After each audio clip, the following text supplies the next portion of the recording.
Hello friends, நான் எப்போவுமே என் ஹஸ்பண்டுக்கு சர்ப்ரைஸ் கிஃப்ட் அந்த மாதிரிலாம் எதுவுமே கொடுத்ததே இல்லை. இப்போ தான் லாஸ்ட் மந்த் வந்து அவங்க பர்த்டே அப்போ வந்து சர்ப்ரைஸாக வந்து அவங்களுக்கு வாட்ச் வாங்கி கொடுத்தேன். அதுவே அவங்க வந்து ரொம்ப பிடிச்சிருக்கு சொன்னாங்க.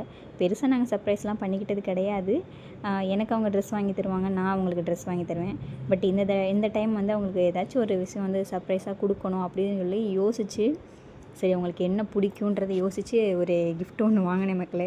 அந்த கிஃப்ட்டை வந்து என் ஹஸ்பண்ட் ஓப்பன் பண்ணி பார்க்கும்போது அவங்களோட ஃபேஸ் ரியாக்ஷன் மட்டும் பாருங்கள், ஷாக் ஆயிடுவீங்க நீங்கள். ஏன்னா நம்ம என்ன கிஃப்ட்டு கொடுக்குறோன்றது முக்கியம் இல்லை, அது வந்து அவங்களுக்கு நம்ம வந்து அவங்க மனசுக்கு பிடிச்ச கிஃப்ட்டு கொடுக்குறோமன்றது தான் முக்கியம். என் ஹஸ்பண்டுக்கு வந்து காஜு கட்லினா அவ்வளோ விருப்பம். டிமார்ட் போகிறப்பெல்லாம் டப்பாவாக காஜு கட்லி எடுத்து வந்து வச்சு சாப்பிட்டுட்ருப்பாங்க. சரி ஓகே, அதுவே இன்றைக்கி அவங்களுக்கு வாங்கி கொடுத்துருவோம் அப்படின்னு சொல்லிட்டு ஆனிவர்சரி கிஃப்டாக வந்து என் ஹஸ்பண்டுக்கு காஜு கட்லி தான் வாங்கி கொடுத்தேன்.